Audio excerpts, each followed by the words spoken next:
नमस्कार, न्यूज 18 मध्य प्रदेश छत्तीसगढ़ देख रहे हैं आप। मैं हूं आपके साथ प्रशांत कटारे। खबरों का रुख करें उससे पहले हर रोज की तरह हर बार की तरह एक बार फिर आपसे अपील, मास्क जरूर लगाइए, सोशल डिस्टेंसिंग का पालन भी करिए और हर हाल में अपनी सेहत का ख्याल रखें। और अब खबरों का रुख करेंगे एमपीसीजी सुपरफास्ट 100 का। जबलपुर में शिवसेना के प्रदेश अध्यक्ष ठाणेश्वर महावर गिरफ्तार। संपत्ति विवाद में एक युवक पर जानलेवा हमला करने का आरोप। बिहार में नौगांव के जंगल में लगी आग, छोटे पेड़ पौधे जलकर हो गए खाक। दमकल की गाड़ी ने कड़ी मशक्कत के बाद आग पर पाया काबू। कोंडागांव के एसडीएम दफ्तर में शादी की इजाजत लेने वालों की भीड़ जुट रही। खुद दूल्हा दुल्हन भी आकर परमिशन देने की गुहार लगा रहे। वहीं लॉकडाउन के चलते व्यापार पूरा ठप रहने से व्यापारी भी हैं परेशान। धमतरी में टीकाकरण अभियान में तेजी लाने के लिए लगाया गया जागरूकता शिविर। महापौर, पार्षद, कमिश्नर और एसडीएम ने लोगों की शंका का किया समाधान। दुर्ग में सुबह 10 बजे से दिन के 1 बजे तक बैंक खोलने की कलेक्टर ने दी इजाजत, लेकिन आम लोगों के लिए नहीं होगा लेन देन।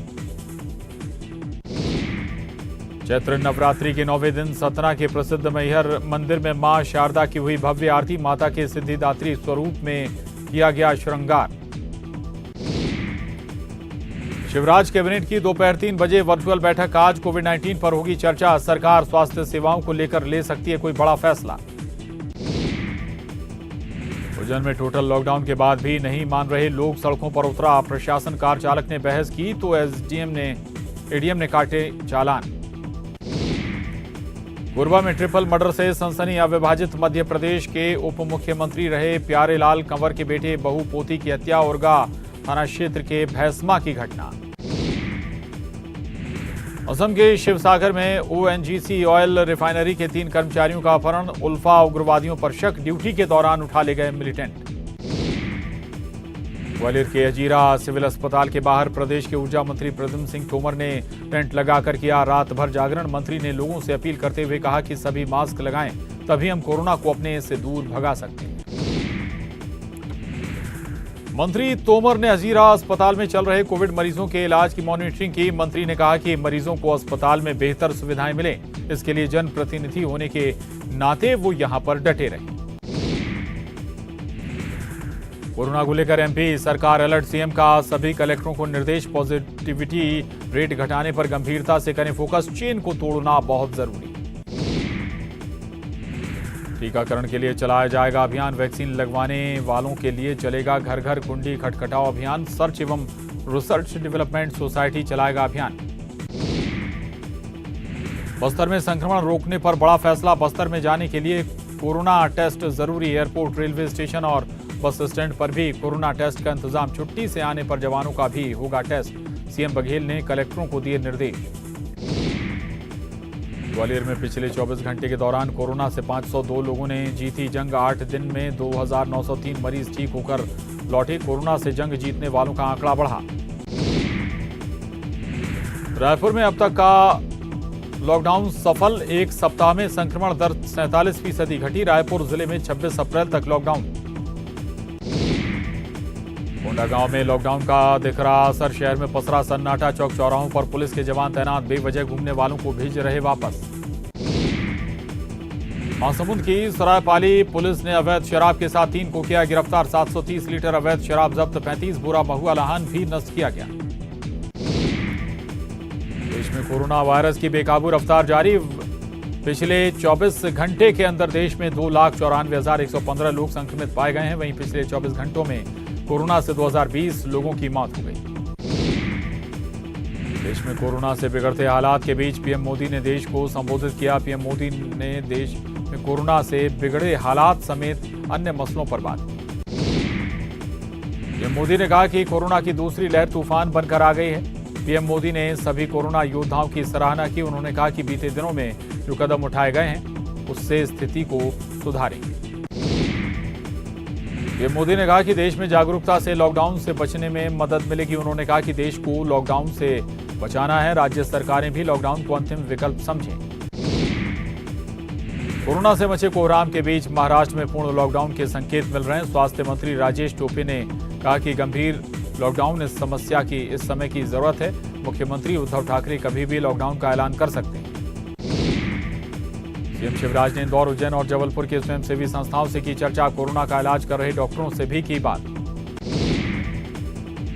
कोरोना महामारी को लेकर सीएम भूपेश बघेल ने बस्तर संभाग के 7 जिलों के अधिकारियों के साथ की बैठक। ऑक्सीजन, आईसीयू और वेंटिलेटर वाले बेड की उपलब्धता पर की समीक्षा। इंदौर में बीजेपी के राष्ट्रीय महासचिव कैलाश विजयवर्गीय ने केंद्र सरकार के फैसले का किया स्वागत। 18 साल से अधिक उम्र के लोगों को कोरोना वैक्सीन लगाने की बात का किया स्वागत। प्रदेश के स्वास्थ्य मंत्री प्रभुराम चौधरी विदिशा पहुंचे, जहां मेडिकल कॉलेज अस्पताल में डॉक्टरों और जनप्रतिनिधियों के साथ कोरोना को लेकर बैठक की और कोरोना से निपटने को लेकर सुझाव मांगे। मंत्री कवासी लखमा ने दिया 1 महीने का वेतन। मुख्यमंत्री राहत कोष में दिया करीब 1,30,000 की राशि। विधायक निधि से दी 20 लाख की मंजूरी। कोरोना की दवाई खरीदी के लिए मंजूरी। प्रदेश के ऊर्जा मंत्री प्रद्युम्न सिंह तोमर ने अस्पतालों का लिया जायजा। निजी अस्पतालों में बेड और इंजेक्शन की उपलब्धता को लेकर की चर्चा। आगरमालवा के सुसनेर इलाके में राजगढ़ सांसद रोडमल नागर के लापता होने के लगे पोस्टर। युवक कांग्रेस के नेता ने पोस्टर लगाते हुए सांसद पर लंबे समय से इलाके में नहीं आने का लगाया आरोप। फेक खबरों को लेकर सीएम शिवराज ने किया ट्वीट। व्हाट्सएप और सोशल मीडिया पर सीएम का 2020 का चल रहे वीडियो पर कहा, लोगों को भ्रमित करने का हो रहा काम। उज्जैन में लगा लॉकडाउन। जिले में 30 अप्रैल तक नहीं होंगी शादियां। दूध की सप्लाई रहेगी बहाल। सरकारी राशन दुकानों को मिलेगी छूट।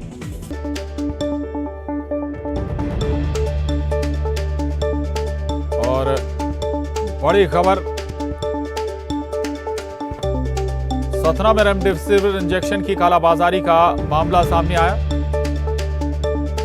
आरोप है कि सरकारी अमले की मिलीभगत से ये कालाबाजारी हो रही है। दरअसल मंत्री और सांसद स्वास्थ्य व्यवस्थाओं को लेकर बैठक ले रहे थे, तभी पुलिस का एक जवान बैठक में इंजेक्शन का पैकेट लेकर पहुंचा, जिसमें रेमडेसिविर के 3 इंजेक्शन थे। पुलिस ने बताया कि तीनों इंजेक्शन अस्पताल के महिला स्टाफ कर्मी के बैग से मिले हैं।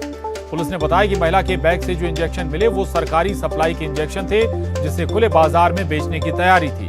लेकिन उससे पहले महिला पुलिस के हत्थे चढ़ गई। बैठक में सतना सांसद और प्रभारी मंत्री शामिल थे।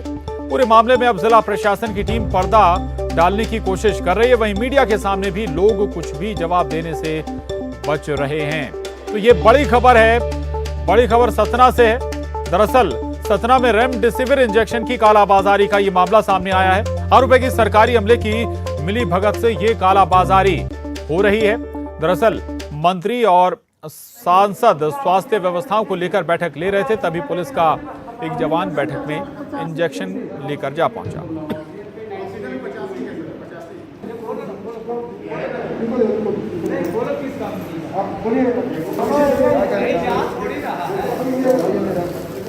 डोज लग गया है, 19 दिन की जरूरत नहीं है। उसका ऑक्सीजन लेवल ठीक है। अभी ऑक्सीजन लेवल 80 ये तस्वीरें देख रहे हैं आप। ये पुलिस का एक जवान ये इंजेक्शन लेकर पहुंचा और जब देखेगा, चेक किया गया तो ये रेमडेसिविर के इंजेक्शन थे। और दरअसल पुलिस को ये चेकिंग के दौरान एक अस्पताल की महिला स्टाफ के पास से, उसके बैग से ये इंजेक्शन बरामद हुए हैं। बताया जा रहा है कि इन्हें ब्लैक करने की तैयारी थी, कालाबाजारी करने की तैयारी थी, इन्हें कई ऊंचे दामों पर बेचने की तैयारी थी इन रेमडेसिविर इंजेक्शन को। दरअसल लगातार रेमडेसिविर इंजेक्शन की कालाबाजारी के मामले सामने आ रहे हैं। शिवेंद्र हमारे साथ जुड़ गए हैं। शिवेंद्र, स्वाभाविक है कि पूरे मध्य प्रदेश की तरह सतना में भी रेमडेसिविर इंजेक्शन की कमी है अस्पतालों में, और अब एक महिला स्टाफ के पास से बरामद होना ये जाहिर करता है कि सतना में भी जमकर इस इंजेक्शन की कालाबाजारी हो रही है। देखिए मैं आपको बता दूं प्रशांत, ये बड़ा सनसनीखेज मामला सामने आया है। रेमडेसिविर इंजेक्शन को लेकर हाहाकार मची हुई है। लोग साम दाम दंड भेद लगा के किसी भी तरह से इसे इंजेक्शन का चाहते हैं। और इसी तारतम्य में कल एक बैठक हुई थी, जिसमें से प्रभारी मंत्री जो है रामखिलावन पटेल और सांसद गणेश सिंह ये महिला सिविल अस्पताल का निरीक्षण करने पहुंचे थे। उसी समय एक परिजन ने शिकायत की कि उनको इंजेक्शन नहीं मिल रहा है, उनके मरीज की हालत खराब है। जब ये पता लगाया गया तो पता चला कि ये उस मरीज के लिए 2 दिन पहले ही इंजेक्शन अलॉट हो चुका है, लेकिन लगाया नहीं गया है। इस तरह से 3 परिवार ने शिकायत की। जब इस पूरे मामले में पुलिस ने जो स्टाफ नर्स है उसकी तलाशी ली तो उसके पास से 3 इंजेक्शन मिले जो मंगलवार को इशू हुए थे, लेकिन मरीजों को नहीं लगाए गए थे। लगातार ये शिकायतें मिल रही थी कि खुले बाजार में जो शासकीय सप्लाई की इंजेक्शन है वो 12,000 से लेकर 15,000 रुपए तक बेचे जा रहे हैं और इसी तारतम्य में 3 इंजेक्शन जब्त भी हुए हैं। लेकिन ताज्जुब की बात यह है कि इतना सब कुछ मामला मानियों के सामने आया, इसके बाद भी न तो विभागीय कोई कार्रवाई हुई और न ही FIR दर्ज करने के निर्देश दिए। कुल मामले में अभी इस पूरे मामले की लेपापोती का प्रयास किया जा रहा है और इस पूरे मामले में न तो जिला प्रशासन और न ही मंत्री जी मीडिया से कुछ बात करने को तैयार हैं। जी बिल्कुल शिवेंद्र, लेकिन जिस अस्पताल महिला स्टाफ के पास से इंजेक्शन बरामद हुए, सरकारी अस्पताल है, निजी अस्पताल है, किस अस्पताल से जुड़ी थी ये महिला? स्वाभाविक है कि अब अगर जांच आगे होगी, पूछताछ होगी तो ऐसे कई मामले खुल सकते हैं जहां जो इंजेक्शन मरीजों को लगा जाने थे उन्हें ब्लैक मार्केट में ला दिया गया या बेच दिया गया। शिवेंद्र, प्रशांत, ये जो सिविल अस्पताल है, शासकीय अस्पताल है और जो सतना जिले का दूसरा सबसे बड़ा शासकीय अस्पताल है जहां पे ये गोरख धंधा चल रहा था और जिसकी लगातार शिकायतें हो रही थी, लेकिन इन शिकायतों को गंभीरता से नहीं लिया जा रहा था। और कल जब ये पूरा मामले का खुलासा हुआ उसके बाद भी प्रशासन नहीं चेत रहा है। और मैं आपको बता दूं पूरे सतना जिले में इस इंजेक्शन को लेकर हाहाकार मचा हुआ है, क्योंकि सतना में लगातार कोरोना पॉजिटिव मरीजों की संख्या बढ़ती जा रही है। आज 445 पॉजिटिव मरीज मिले हैं और मैं आपको बता दूं कि भले शासकीय आंकड़े न बताएं, लेकिन पिछले 24 घंटे में 11 मरीजों की कोरोना से मौत हुई है। पहले वो कोरोना से पॉजिटिव रहते हैं, उनका आईसीयू में दाखिला हुआ है, ऑक्सीजन दिया जाता है और मौत के बाद अब वो निगेटिव बता दिए जाते हैं। तो कुल मिला के जो इंजेक्शन है इसकी काफी मांग है और यही बिल्कुल, यानी कि अस्पताल प्रबंधन, अस्पताल जो स्वास्थ्य महकमा है वो जरूर खास तौर पे उसकी लापरवाही सामने आ रही है, हकीकत को भी छुपाया जा रहा है, जिसका जिक्र भी कर रहे हैं कि सतना का सबसे बड़ा अस्पताल है, वहां अगर इतनी बड़ी लापरवाही हो रही है तो ये जिम्मेदारी अस्पताल प्रबंधन की भी बनती है, उस पर भी उसको भी देखना चाहिए कि अगर इंजेक्शन इशू हुए हैं तो फिर मरीजों को लग क्यों नहीं रहे। बहुत शुक्रिया शिवेंद्र आपका इस पूरी जानकारी के लिए। और एक बार फिर रुक करेंगे MPCG सुपरफास्ट 100 का। इंदौर में तेजी से फैल रहे कोरोना संक्रमण को रोकने के लिए अधिकारियों ने की बड़ी बैठक। जनता कर्फ्यू को पूर्ण रूप से पालन कराने को लेकर मिला निर्देश। बैतूल में कोरोना संक्रमण को न्योता दे रहे हैं लोग। साप्ताहिक बाजार में लोगों की भीड़ से बढ़ा कोरोना का खतरा। मौके पर पहुंची पुलिस की टीम ने बाजार को कराया बंद। भोपाल में कलेक्टर के निर्देश पर फैक्ट्रियों में यूज होने वाले गैस सिलेंडरों को प्रशासन ने कब्जे में लिया। 700 सिलेंडर को जिला प्रशासन ने मेडिकल उपयोग के लिए भेजा है। खंडवा में पुलिसकर्मियों ने पेश की मानवता की मिसाल। पुष्पक एक्सप्रेस में भूख से तड़प रही 2 माह की बच्ची के लिए पुलिस वालों ने किया दूध का इंतजाम। सतना में सड़कों पर बिना काम के घूमने वालों पर पुलिस की कार्रवाई। पुलिस ने कराई बीच सड़क पर उठक बैठक। लोगों से घर से बिना कारण नहीं निकलने की अपील। देवास में आपदा प्रभारी मंत्री उषा ठाकुर ने किया दौरा। वैक्सीनेशन सेंटर का किया निरीक्षण। लोगों से की वैक्सीन लगवाने की अपील। छतरपुर में बढ़ते इस कोरोना संक्रमण पर प्रशासन की नई मुहिम। छत्रसाल चौराहे पर बनाया अस्थायी कोविड वॉर रूम। कोविड गतिविधियों पर रखी जाएगी नजर। फिजिक्स सब्जेक्ट में लेक्चरर चयन के मामले में हाईकोर्ट में सुनवाई। एमटेक इलेक्ट्रॉनिक्स को भी फिजिक्स में पोस्ट ग्रेजुएट की तरह मानते हुए नियुक्ति पर विचार करने का सरकार को दिया निर्देश। कवर्धा में निजी डॉक्टरों के साथ कलेक्टर रमेश कुमार शर्मा ने की बैठक। डॉक्टरों को सरकार की गाइडलाइन का पालन करने का दिया निर्देश। अंबिकापुर के आयुर्वेद अस्पताल में 130 बिस्तरों का स्वास्थ्य मंत्री टीएस सिंहदेव ने किया वर्चुअली उद्घाटन। स्वास्थ्य मंत्री ने दिया अस्पताल में और भी सुविधा बढ़ाने का निर्देश। कवर्धा के वनांचल में लोग टीका लगवाने से कर रहे परहेज। सांसद संतोष पांडे ने की लोगों से टीका लगवाने की अपील। सरकार के दिशा निर्देश का भी पालन करने की अपील की। लॉकडाउन में बड़ी चोरी की घटना। सरगुजा में चोरों ने कई घरों को बनाया निशाना। चोरों ने चुराए सिर्फ राशन के सामान। राजनांदगांव में लॉकडाउन में शांति व्यवस्था स्थापित करने के साथ पुलिस लोगों तक पहुंचा रही राशन पशु पक्षियों के साथ ही पर्यावरण को भी हरा भरा करने की कोशिश। रायपुर में लॉकडाउन का उल्लंघन करने पर दुकानदार के खिलाफ कार्रवाई। नगर निगम की टीम ने दुकान को किया सील। राजनांदगांव कोरोना टीकाकरण अभियान में तेजी लाने के लिए डोर टू डोर सर्वे, लोगों को टीकाकरण के लिए किया जा रहा प्रोत्साहित।